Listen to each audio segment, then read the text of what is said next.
Sometimes the truth is stranger than fiction, and today I'm going to share 3 stories that demonstrate that. But before we get into today's stories, if you're a fan of the strange, dark, and mysterious delivered in story format, then you've come to the right place because that's all we do, and we upload 3 or 4 times every week. So if that's of interest to you, please invite the like button to come over your house and play Mortal Kombat. And when they do, play real Mortal Kombat and uppercut them into the ceiling. Also, please subscribe to our channel and turn on all notifications so you don't miss any of our weekly uploads. Alright, let's get into today's stories. Passed away from Alzheimer's disease at the age of 74. Her doctors told Jim that her disease had mutated in a way they had not seen before, and they asked if he'd be willing to donate her body so they could study her brain. Jim felt like his mother would want him to say yes, and so he agreed. But for a variety of administrative reasons, the neurologists couldn't actually accept Jim's mother's body. At this point, Jim was really bought into the idea that his mother's brain was going to help other patients, and so while he couldn't donate her body to these neurologists, he could donate her body to the Biological Resource Center in Phoenix, Arizona. This center would take dead bodies and then extract parts of them for scientific research, and then would cremate the rest of them and return the ashes to the family. Jim gave his mother's body to the center, and when he filled out the paperwork, he indicated that her brain should be extracted for Alzheimer's research. After filling out the paperwork, Jim left, and 10 days later, he received a wooden box in the mail that contained his mother's ashes. There was no note attached to the box explaining exactly what was done to his mother's body, but Jim assumed they did what he asked. A year later, that Biological Resource Center was raided by the FBI after accusations they were selling these donated bodies for profit. During the FBI's investigation, they uncovered that yes, the center had been doing that and had sold at least 20 bodies to the US Army for various experiments. And one of the bodies that was sold was Jim's mother. She was sold for $5,893. The FBI told Jim she had not been used for Alzheimer's research. Instead, she had been strapped to this device that resembled a chair and then had a bomb detonated underneath her.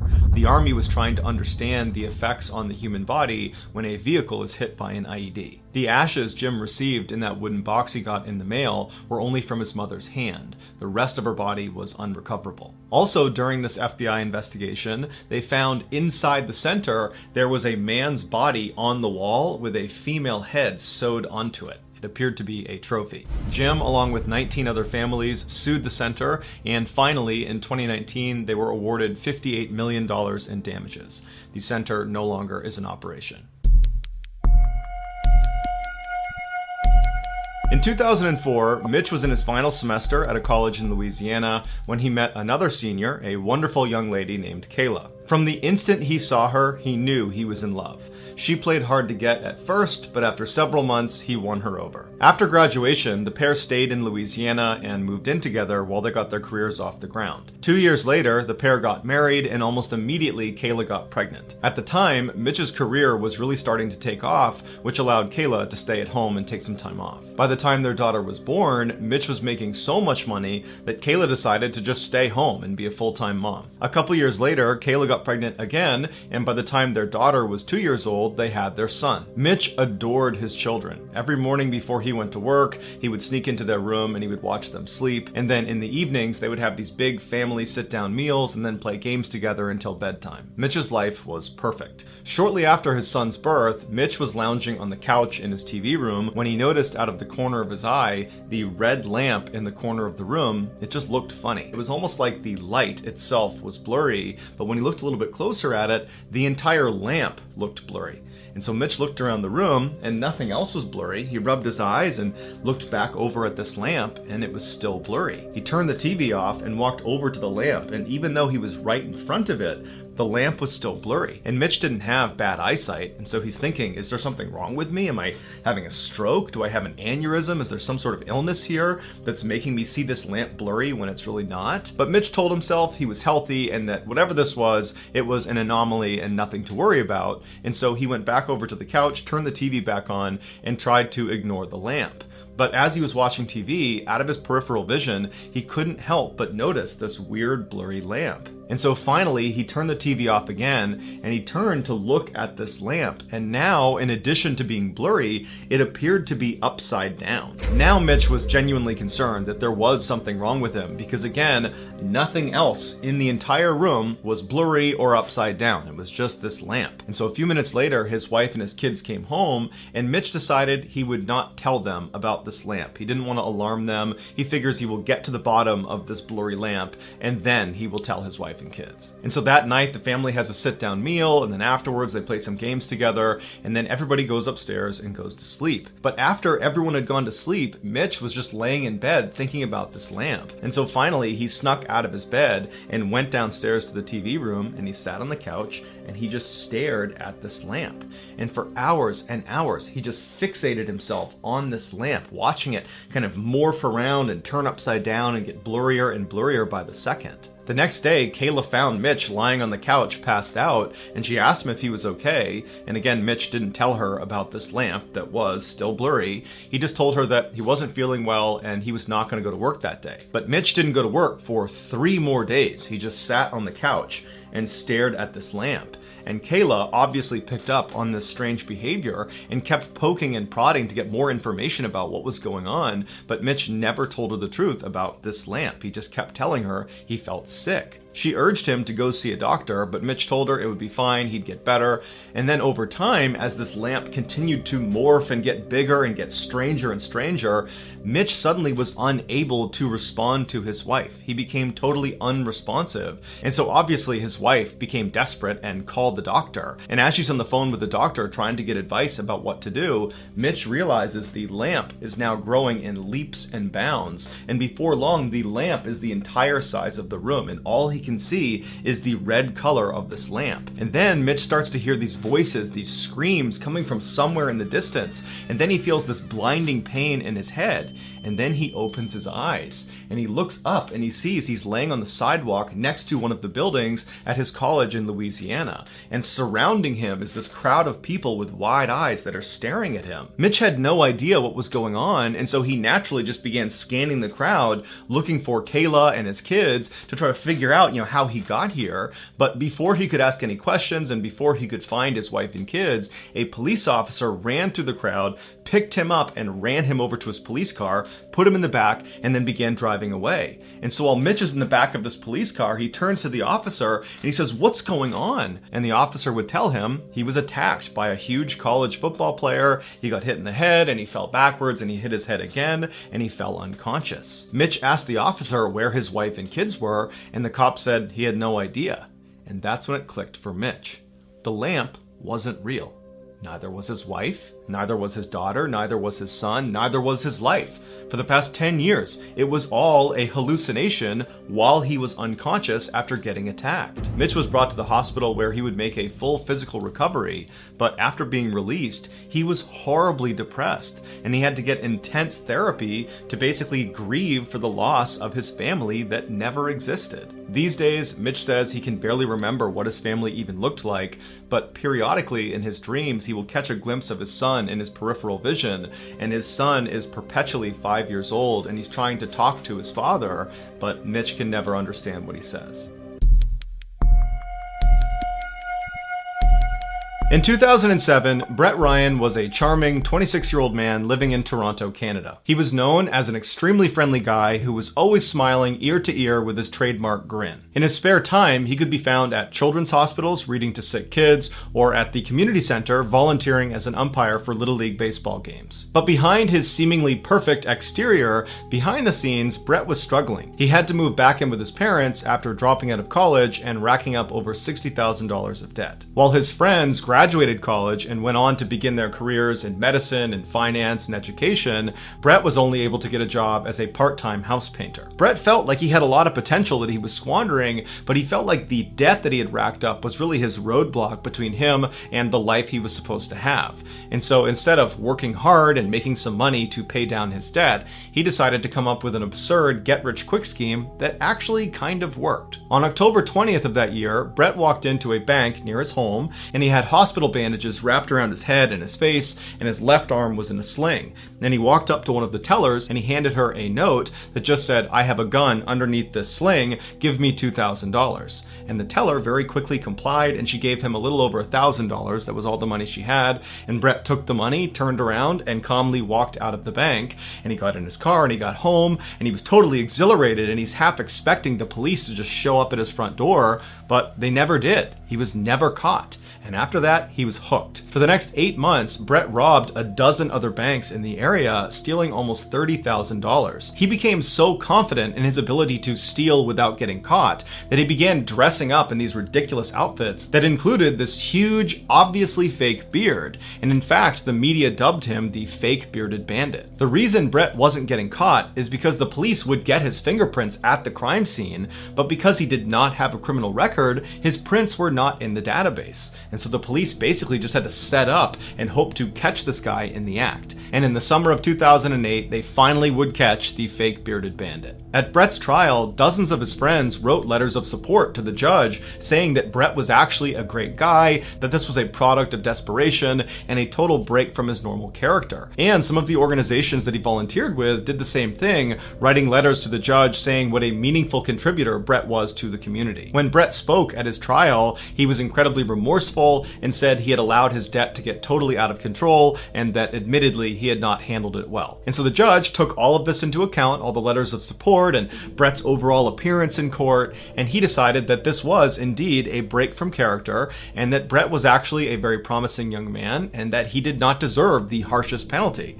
And so Brett was sentenced to just under 4 years, which considering the crime was a very lenient sentence. And so Brett went to jail, but then less than 2 years later in 2010, he was granted parole and allowed to move back in with his parents. And his parents would say he was a changed man ready for a fresh start. But Brett would find life outside of jail was exponentially harder now that he was an ex-con. It was extremely hard to get a job, which meant he had no income, and without an income, he couldn't pay down all those debts he had, and so he had to declare bankruptcy. As for life at home, it was very difficult. Brett's family was very embarrassed about what he had done, and when Brett moved back home, it was obvious that all the neighbors were gossiping constantly about their family. And so Brett and his family actually moved to another Toronto neighborhood just to get away from all of that. But once they settled into this new neighborhood, Brett really knuckled down and decided he was going to get his life together and he was going to do it all on his own. And so he applied to dozens and dozens of jobs all over the place, and finally he was able to get some low-paying work in retail. It wasn't great, but it was a start. And so Brett began working countless hours at this really low-paying job, and his parents noticed how hard he was working to try to get his life back together, and so they decided they would help him out financially so he could re-enroll in college and finish his degree in biophysics. While Brett was in school, he met a woman named Kristen who had a full-time job and lived in this beautiful home, and by and large, she had the life that he wished he could have. And the two of them quickly fell in love, and Brett told her about his criminal past as the fake bearded bandit, and she accepted him, and she didn't judge him, and she said, "I still love you, I still want to be with you." 2 years later, Brett moved out of his parents' house and into Kristen's house, and for once in his life, he felt like his life was going the way it should be. Then, a year later, tragedy struck when Brett's father passed away, and suddenly Brett had to go to his mother's house all the time to try to help her out. And his mother was very appreciative of the time he was spending with her, and so she actually began paying him for the work he was doing around the home. And considering Brett was a broke college student, this was a huge help, and in many ways, it really brought Brett and his mother together. A year later, in 2015, Brett proposed to Kristen, and she said yes. But at the same time, school was getting overwhelming for Brett, and he dropped out. But he was too embarrassed to tell his fiance or his family because everybody thought he was on the right path and he didn't want to explain why he had dropped out, and so he just pretended to still be in school. Then in the spring of 2016, when Brett should have been graduating, he got a very lucky break when a big tech firm in Toronto offered him a job. On paper, Brett should not have gotten this job. He wasn't qualified, he didn't have a degree. But in getting this job, Brett was able to tell his fiance and his family that he had just graduated college, and and that was how he was getting this job. His family and his fiance were a little confused why they weren't invited to his graduation ceremony, but nonetheless, they were very excited for him and they took him out and they celebrated. Then, a week after Brett accepted this job, the tech firm rescinded their offer when they discovered Brett was in fact the fake bearded bandit. Now, Brett panicked because this job represented this perfect piece to his web of lies that allowed him to pretend he had his degree and that everything was so great, and so he couldn't possibly tell his fiance and his family that he didn't get this job. And so he decided he would just lie and pretend to go to this job every day. Meanwhile, Brett's mom began bragging to all of her new neighbors about her son Brett, who had really turned his life around. He graduated from college, he got this great job, he's got a beautiful fiance, he's got this wonderful home. Everything is just going great for Brett. At first, Brett was able to push the guilt out of his subconscious and just live this ridiculous lie, but as his wedding day approached, the weight of all these lies and the guilt he felt, it became overwhelming, and practically speaking, he was worried about how he would explain to his new wife why he had no income despite having this full-time job. And so he went to his mother and he told her the truth about dropping out of college, about not getting that job offer, and then he said, "Can you keep all of this a secret? And can you give me a whole bunch of money so I can keep living this lie?" And she said, "No. And in fact, you need to tell your fiance that you're lying or I will." This was the worst case scenario for Brett and one that he was not prepared for. He really thought his mom would be like, "Yep, let's do it. Let's keep this thing going." But when she didn't, he didn't really know what to do. He believed if Kristen found out the truth, she would leave him and that would ruin his perfect life. And so he decided he would not tell Kristen. Instead, he would kill his mother. Because he was an ex-con, he couldn't buy a firearm. However, he could buy a crossbow. And so he ordered his crossbow, he watched a couple YouTube videos about how to operate it, and then on one of his trips to his mother's house to help out, he stashed the crossbow and some arrows on a shelf in her garage. Then, when he got home, he began designing these bizarre contraptions that were built out of fans and pulleys and broomsticks that, when turned on, would move around the room and click on his keyboard and turn his phone off and on. It was designed to help him build an alibi when he was out committing murder. His devices would be turning on and off again, giving the impression that he was at home the whole time. On August 25th, 2017, all his preparations were done. He woke up early that morning and he began getting ready for his fake job. At the same time, Kristen was also getting ready for her real job, and then at 7:30, when they were both ready to go, they hopped in their respective cars and headed out for the day. But Brett slowed down at the end of the street and waited for Kristen to disappear around the corner. Brett turned back, went back into his house. He went up to his room and turned on all of his bizarre alibi contraptions that he made sure were turning off and on his devices correctly. And after a while, once he was confident these devices would work, he hopped in his car and he drove over to his mother's house. He got there around 10 a.m. He walked inside and his mother was sitting in the kitchen, and he approached her about changing her mind about telling the truth to Kristen. But his mother was staunch and she said, "No, I'm going to tell her before your wedding unless you do." And so their exchange got really heated, and before long, his mother actually called one of his older brothers, Chris, to come to her house and talk to Brett to defuse this situation. Brett was furious and stormed out of the kitchen. He grabbed the door that led into the garage, and he stormed in to try to get his crossbow off the shelf. But his mother followed after him. Now, the crossbow had not been loaded when he put it up on that shelf, and Brett was not very good at loading it, and it would take several seconds to actually do it. So he's thinking to himself, when I pull that down and begin loading it, she's going to see the weapon and she's going to run outside before I can get to her. And so when he reached up, he didn't grab the crossbow, he grabbed the arrows. And in a swift motion, he pulled them down, re-gripped them like a knife, faced his mother, and began attacking her viciously. She fell backwards and a shelf actually landed on top of her, pinning her to the ground. At which point Brett seized the opportunity. He got up, grabbed a piece of nylon, he wrapped it around her neck, and he suffocated her. As soon as she was dead, Brett pulled her out from under the shelf and dragged her to the side of the garage. He put the shelf back up, and then he began loading his crossbow because he knew Chris, his older brother that his mother had called, was going to be here soon. And so he hid behind the door inside of the garage and just waited.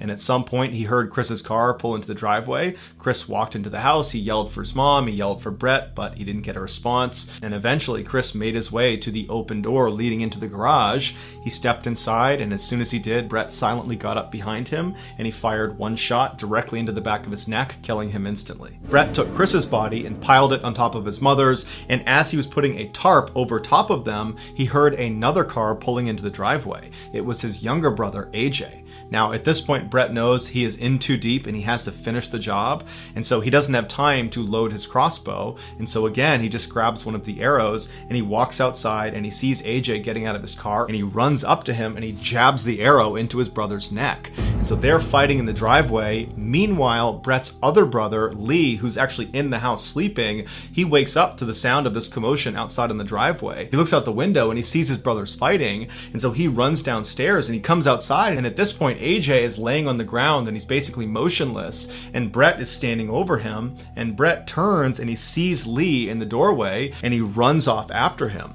Lee sees his brother running at him and just turns and runs into the house, but he only gets a few feet before Brett jumps on top of them, and then the two of them have this vicious fight where Brett is trying to stab him with the arrows, and they're basically both fighting for their lives. And at some point, after Lee suffered several very deep cuts, he manages to throw Brett off of him, and he runs outside to his brother AJ, who's now crawled all the way to the street. And in fact, AJ had managed to flag down a neighbor and got his neighbor to call the police. As for Brett, after Lee had managed to fight him off and ran outside, he knew he was done. And so instead of chasing his brother outside, he put his arrow down and he walked into the kitchen. He opened up the fridge, he took a bottle of water out, he left the fridge door open and just walked out to the front steps and sat down and drank his water while he waited for police to show up. When they did arrive, his brother AJ died before they could save him. As police were arresting Brett, he kind of casually said, "Yeah, I should have taken AJ to the hospital, I could have saved him. And the other guys in the garage are dead, crossbow to the head. It was me."